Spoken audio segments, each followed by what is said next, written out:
Sometimes life gives us lemons. Sometimes it gives us lemonade. Other times it gives us something entirely out of left field that makes us say, WTF. But no matter what obstacles come, there is most often a way out on the other side, and we are once again victorious. My name is Dr. Rowe, and you are listening to my podcast about resilience. Every guest shares a tragedy to triumph story to give listeners like you the inspiration to push through every single day. Listen now as my next guest shares how they were lifejacked. What do you do when an intense, unrelenting headache ends up causing your life to literally flash before your eyes? My name is Dr. Rowe, and this is Lifejacked, the Resilience Podcast. Lifejacked is when an unfortunate or unplanned event happens to jack with your life. My guest for this week, Soribel Martinez, will share her struggle with brain aneurysms, brain surgery, and the loss of a child in utero. An aneurysm is when the sides of a tube get weak and bulge or balloon out, and if it ruptures, it becomes an immediate life-threatening situation. Brain aneurysms are genetic and can run in families. Soribel was born in the Dominican Republic and came to the United States at the age of 12. She is the CEO of SM Psychotherapy and Counseling Services, a group practice serving women and their families. She is a single mother of a 16-year-old son, and she cares for her mother as well. Soribel is a best-selling author of the book Unbreakable, which you can order on Amazon or her website. And her new book, The Multi-Million-Dollar Private Practice, can be pre-ordered online at Barnes & Noble, Target, and Walmart. Hola, Soribel, bienvenidos. Muchas gracias por ser invitada a mi podcast. ¿Cómo estás? Hola, hola. Muchas gracias. How are you? Muy bien. I'm wonderful. Now, to the listeners, as you heard us speaking Spanish, all I did was welcome her to the show and thank her for being on the podcast, and I asked her how she's doing. But, of course, this whole entire episode is not going to be in Spanish. It is going to be in English. So, Soribel, please tell the listeners about your story. Okay, so 2009, I was actually getting prepared to go on a trip to Panama with my son. A few weeks before, I had been having these really bad headaches. My doctor thought that it was actually migraine, but he said, you know what, let's be safe and let's send you for an MRI because my family has a history, women in my family have a history of brain aneurysms. My maternal grandmother died at the age of 33 from a brain aneurysm. One of my aunts, she had an aneurysm rupture when she was 9 months pregnant at 34, and then the story repeats itself. The only difference was that, thank God, I was here, and I went to the doctor when I started feeling symptoms of headache. So I was sent to get the MRI completed. I did that. And I honestly didn't think anything about it. I continued to prepare my plans, prepare to go to Panama with my son and my friends, just to have a good time, correct? So one day, I was just arriving at the mall, and as I was getting ready to get out of the car, my doctor called and said, Soribel, unfortunately, you have to come see me. We have found just not one, but 2 brain aneurysms, and we need to plan for treatment. Honestly, that was the worst phone call that I could ever receive in a long time. It was really difficult. My life kind of was turned upside down. I had issues with pregnancies and becoming a mom. So my son was almost 3 years old. At that point, I was still breastfeeding him, right? And he was like my miracle child.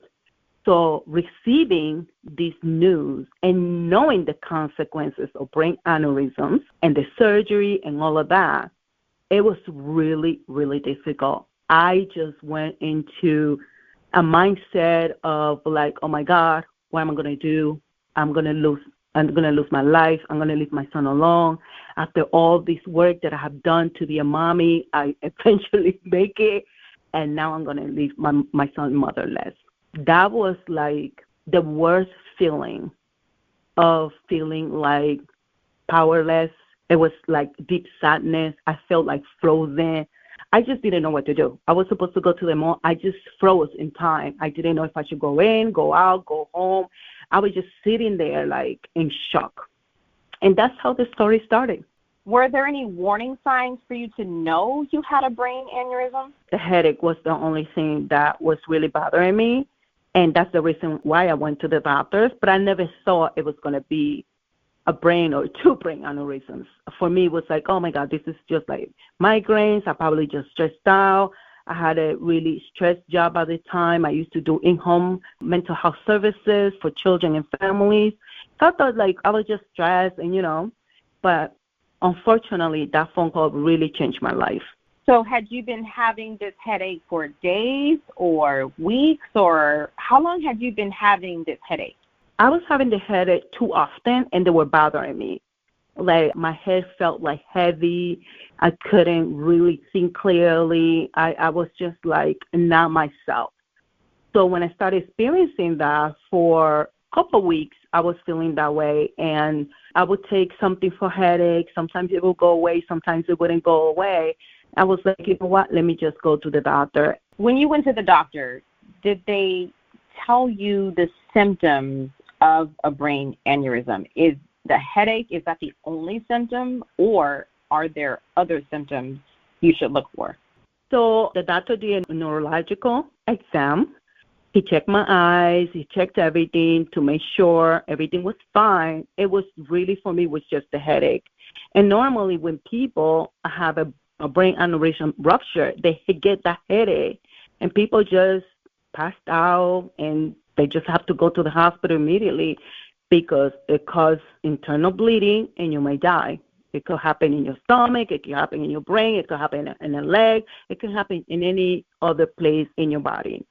So I went, and at first I was in a state of shock. I didn't even want to go to the doctor because, honestly, I was just having a lot of feelings and emotions that were just like confusing and overwhelming for me.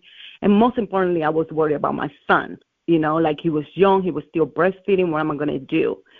So eventually I went to the doctor, right, and we started talking about the possible treatments, right? I could do a open brain surgery, or I can do some other procedure that was available to me. Well, it took me almost a year to find the doctor that I wanted for surgery. I have visited many, many, many doctors trying to find the person that I wanted because, this is a very serious surgery, so I just didn't want like a neurosurgeon, general neurosurgeon completing the surgery. I wanted someone that specialized in brain aneurysm. So in 2010, I found Dr. Kurushi, and actually I saw so many doctors.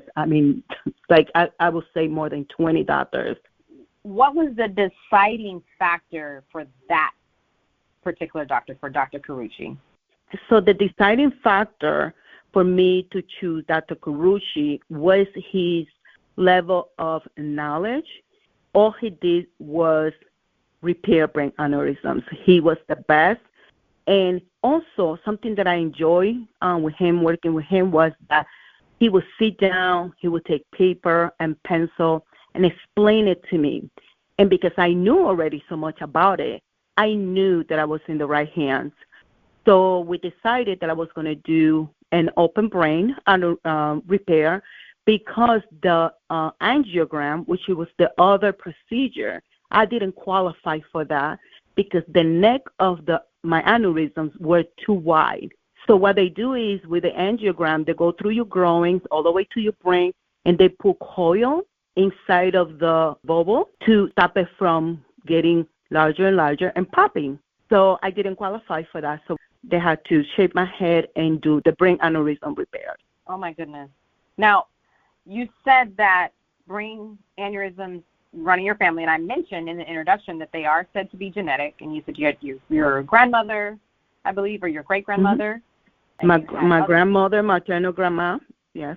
Yes, your maternal grandmother all suffered from brain aneurysms. Yes. So do you believe that stress could possibly be a contributing factor? What I learned was that I was possibly born with it. So I was born with the brain aneurysm. And, of course, as you get older and you start growing, stress and other factors can impact. It continues to fill with the blood, and the vessels it gets thinner and thinner. So that's why the doctor put me out of work. The whole time that I was looking for a doctor, I was not allowed to work because my job was too stressful, and they didn't want that to cause any early rupture of the aneurysms before I found someone that I felt comfortable doing the surgery. So what was that like, having to change your mode of operation? It was really hard, but I believe that one of the things that really helped me navigate this huge challenge was that the first thing I did, I found help. After I was got myself out of the shock that I felt frozen, and I felt powerless and helpless. I went to a psychologist, and he told me, Soribel, this. If you continue to think that you're going to die every day, you are going to leave this hospital in a black bag. So you have to work on your mindset so you can shift the course. You can do the internal work so you can do your part, and things can work in your favor. I listened to him, and I began a process of change and transformation. And what I mean about that, it was I needed to change my mindset. I needed to change the perspective, right? I was scared. I was angry. I was afraid. I had a lot of things to put in order, right? For my son was young. I need to stop breastfeeding him. It was a lot of processes, right? Putting things in place, my living will, making sure the documents legally for my son. There was a lot emotionally. So one of the things that helped me was getting the help from a professional to begin to put the pieces together. And then I began my own internal work. And I think that one of the things that helped me too was having that reconnection with my purpose, what I call God, the universe, kind of saying, listen, I'm going to do whatever it takes for me to be here, and hopefully you will help me be here, right? And yes. I started reading, changing my mindset, going to the doctors. I went to Ohio. I went to New York. I went to Boston. I went to Florida. I saw many doctors, right? And hopefully, thank God that Dr. Carucci was local, and he was a godsend in my life, to be honest with you. Well, I'm so glad that you found him. I feel for you. As you were explaining everything, it's like you were preparing to live, but then preparing to die at the same time. Yes. I can imagine what that's like. Yes. Going to my attorney, getting the wills prepared, having my son prepare, having to say goodbye that morning to my son. I didn't know. My faith was that I was going to see him. My mindset was. But the truth is that I didn't have control over that, right? Something bigger than me had control over it. But my faith and the work that I was doing in my journaling, bouncing back from that dirty share, which is something that I talk about in my book, Unbreakable, and how to bounce back from the dirty share. And the dirty share really is those emotions and those feelings that want to keep us down. It's that adversity. It's that grief, the loss, right, of a loved one, or a loss of a child, or the loss of your hair. I had to get my hair shaved, right? My hair was completely shaved, and I had to deal with that. And all of that are the dirty share, right? We're sitting on it. We feel bad. We have emotions that are negative. But at some point, we have to decide that we're going to raise up unbreakable. And the things that we have to do is almost always mostly internal. 90% of the work that I had to do was internal work. The 10% was the physical things that I needed to do, continue to go to the doctor, making sure that I was watching my stress level, making sure that I put things in place and be a responsible parent, right? So on and so forth. I like that analogy that you use about the dirty chair. And it's amazing that we have these situations that life-jack us. You would definitely life-jack, that's for sure. And, Mm-hmm. you talked about your hair and the loss, having to lose your hair. And it's amazing how when there's something we cannot control, but yet we still feel shame. That's so interesting. Mm-hmm. The shame mostly is social, right? Society has a way that when someone is going through something, they want to blame you. Or God, punishing you for something. What are you doing?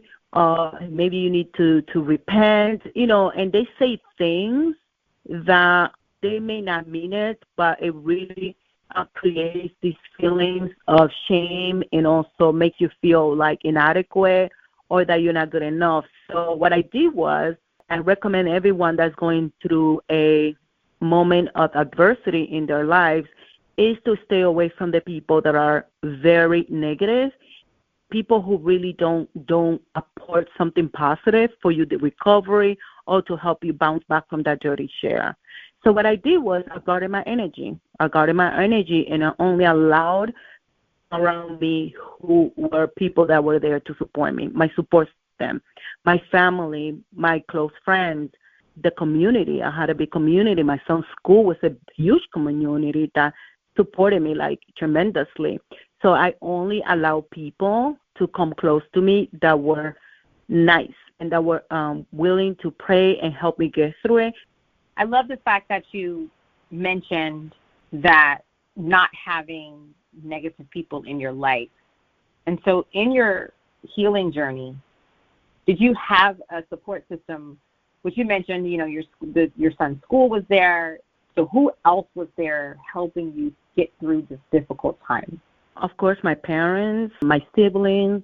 I had an aunt that came all the way from Spain to help take care of me. My son's school, right? They used to send uncooked food or cooked food, you know what I'm saying, to alleviate all those things. But the miracle really here is that aside from that support system and the doctors and the nurses that were so good to me, also the miracle was that honestly, we didn't know what were the consequences, right? We didn't know if I was going to walk or talk or, we didn't know, right? There's a list of consequences that they give you.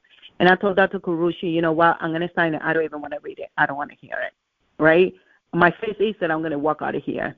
Well, I had the surgery on the 24th of September, 2010, and I walked out of the hospital on my own feet on that Monday. That Monday I went home in the morning. A month later, I went back to work. After, he couldn't believe it. Un milagro. You are. Oh, my goodness. Yeah. Un milagro. And the doctor, they couldn't believe it. They called, I don't know how many doctors from the hospital to come over because they couldn't believe it. So I knew that if I did my part, my faith was that God was going to show up for me.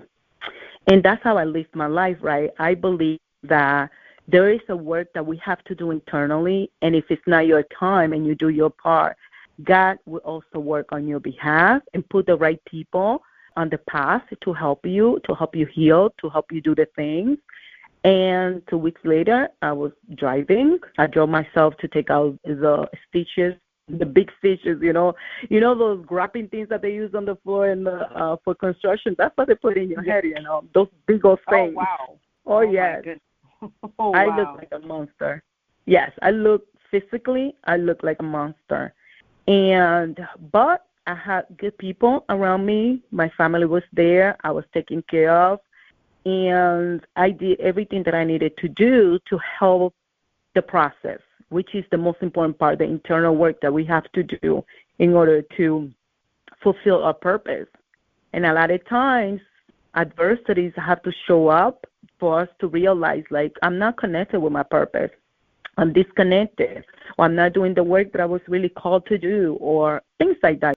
So that's the story, and I think is that having, the resource of professionals helping me, having people that are well prepared.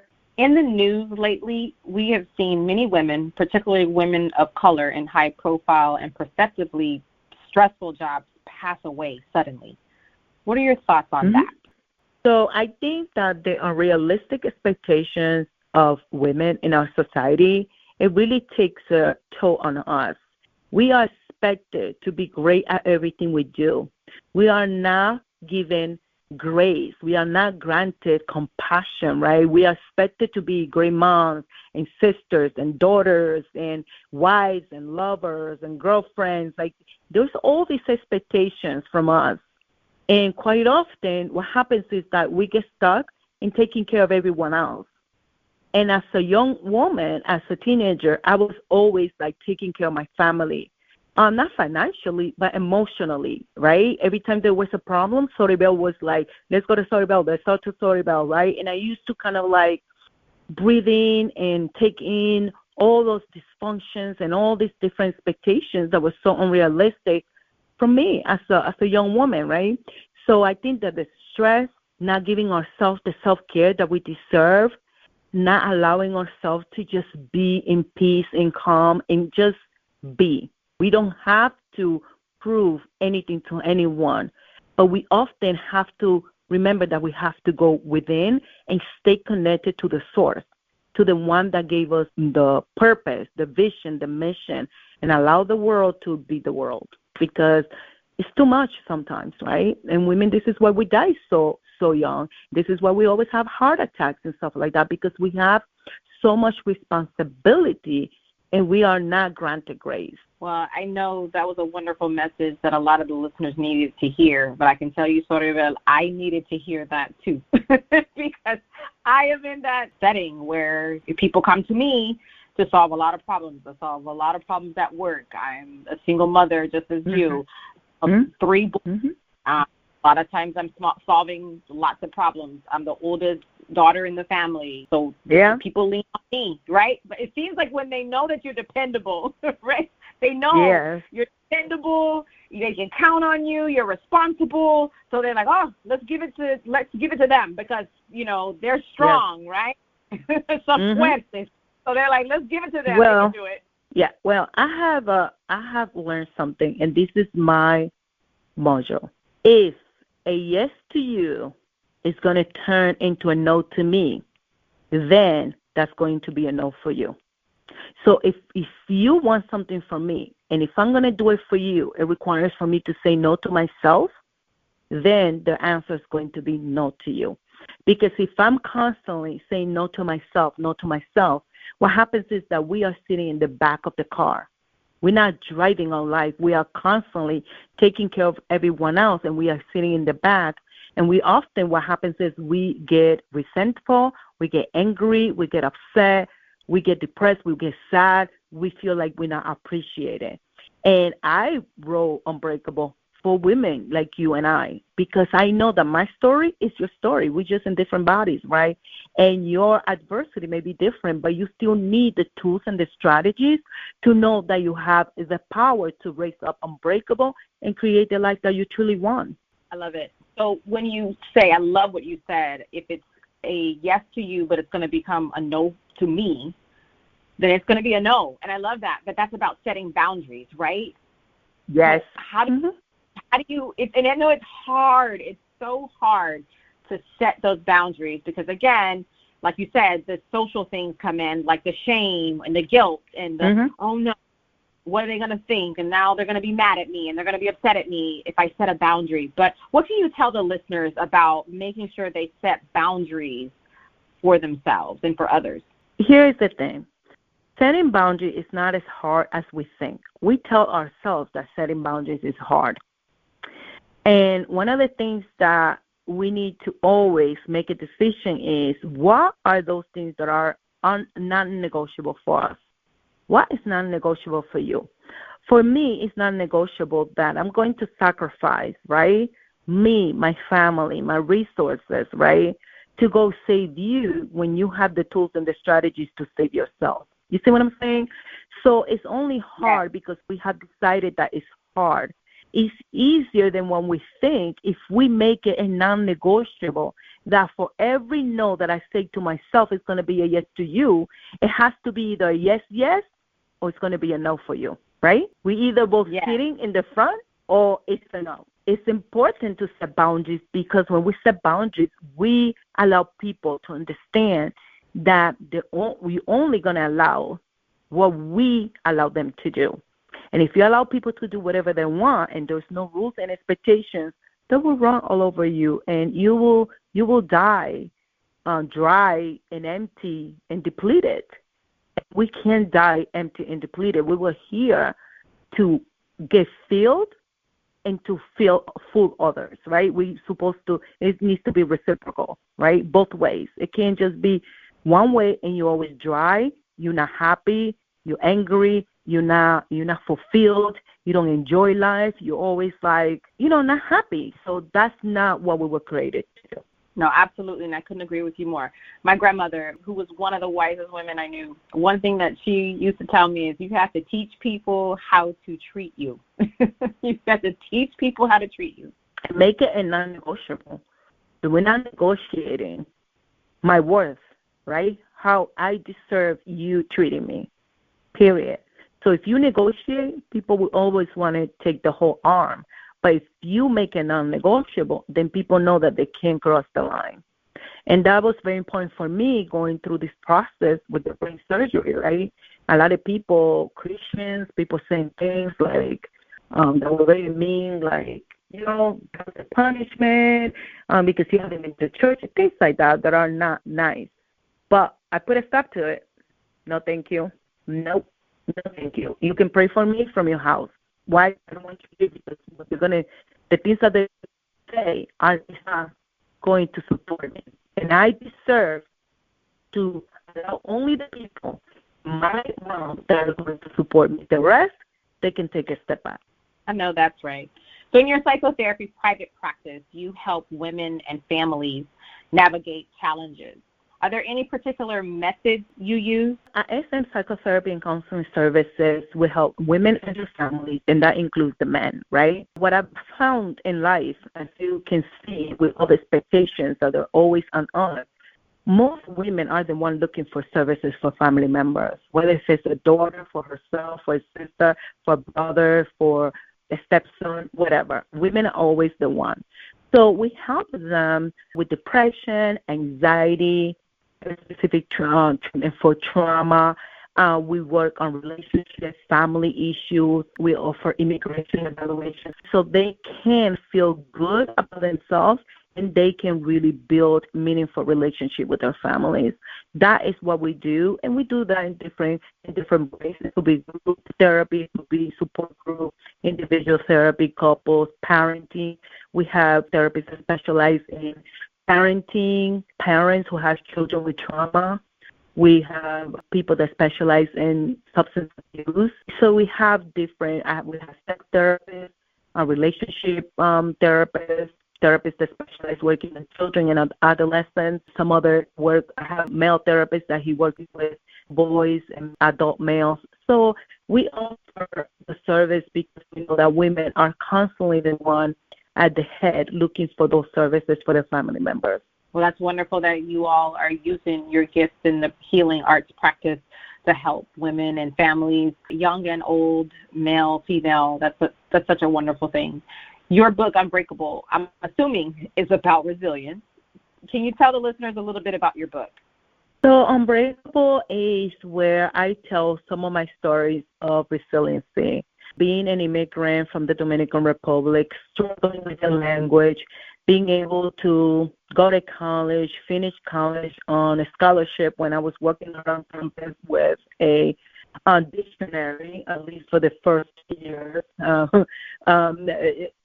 going to the help area, having tutoring, staying after class so the teachers can explain things a little bit more to me, or coming early. I talk about losing my son at 36 weeks of gestation. For no reason, baby was healthy, and I just went to a routine appointment, and he was no longer liable, and having to give birth to him and having to go through all of that, with my son. And again, I had a support system. A support system is very important. You have to create a support system that really wants to support you. Women, we are not super women. We are human. We need support in our life, in our career, in our businesses. We need to stop thinking that we have to do everything ourselves. It's going to destroy us. There's no such a thing. It's okay for you to get supported. You deserve to get supported. I deserve to get supported. So I talk about some of the challenges, some of the adversities that I've gone through in my life, and some of the tools and strategies that I have used to raise up unbreakable. And I also teach the women my concept of bouncing back from the dirty share, self-evaluation, reconnecting with your purpose. Who do you want around you? Who are the women that should be around you? The women of the present, the women of the past, and the women of the future. We have to be very mindful about that. So this book really is a memoir of those challenges. And that book is not just my story. I know it's the story of every woman. We're just in different bodies, and that adversity may show up in a different kind of way. In your opinion, what are the best ways to build resilience? Going through adversity. That's the only way. Because think about you in your career. How did you become a doctor? You had to go to school. You got to get your training. You got to go and get experience. You have to go practice your skills every single day. That what made you good at it, right? If somebody doesn't go to school and do the work, they cannot get good at what they do, right? So unfortunately, we don't grow in a space of comfort. Humans don't grow in comfort zone. We grow outside of the comfort zone. And outside of the comfort zone, there are challenges. There are challenges that we have to overcome so we can become better, so we can become stronger. And I'm not talking about stronger like you don't need help, but stronger in the sense of becoming resilient. And that when you hit those moments of difficulties, you can use tools and strategies that can help you bounce back. Well, Soribel, thank you so much for your time. Te agradezco. Can you do me a favor? Yes. Tell everyone how they can purchase a copy of your book, and also if they are a psychotherapist or they are trying to start their private practice or they're trying to expand their private practice as you have, tell them how they can get a copy of the multi-million-dollar private practice. So the multi-million-dollar private practice book is on pre-order right now. You can get it on Barnes & Noble, on Walmart, Target online, or any of your favorite bookstores, and you can pre-order it, and you can come back later on and claim all the bonuses that I'm going to be giving you for getting the book. You can find me everywhere on social media. I am on YouTube as Soribel Martinez. I am on LinkedIn as Soribel Martinez. My website is www.soribelmartinez.com. You can find me on Twitter, Instagram, TikTok, everywhere, spreading the message to women that it is possible for us to build the life that we really, really want, and we can be resilient, because resiliency is going to be needed in your life and in your business. And if you want to get unbreakable, you go to my website, www.soribelmartinez.com, or you can also find it on Amazon. And Unbreakable comes with a journal. You can buy the journal as well to do the internal work. I love it. Any last words of encouragement for the listeners? What I can tell you is that you were born for a reason. You have a purpose. There's a why you are here. There is a what you are here to do, and there's a how. The how is the easiest part. Get comfortable with why you were created. Develop all the potential that there is in you so you can become the leader that you were created to be. And how you're going to do that, the what you're here to do, get comfortable with that, because we are here to do great things. And in order for us to fulfill our purpose, we have to be connected with our why and our what. The how is easy. That's the part where we can get the books and the training and learn how to build a business, a private practice, and create the lifestyle that we really want and desire. Well, Soribel, I think you are amazing. And again, as I said, you are strong. Tú eres fuerte, chica. You are. Gracias. Gracias. Yes, I wish you nothing but blessings and abundance to you and your family. Soribel, please take care. You too. Hey, are you really loving this podcast, or did you really enjoy this week's episode? Then please subscribe, like, rate, and leave a review. It's very much appreciated. And remember to live, laugh, love, learn, and then repeat. See you in the next episode.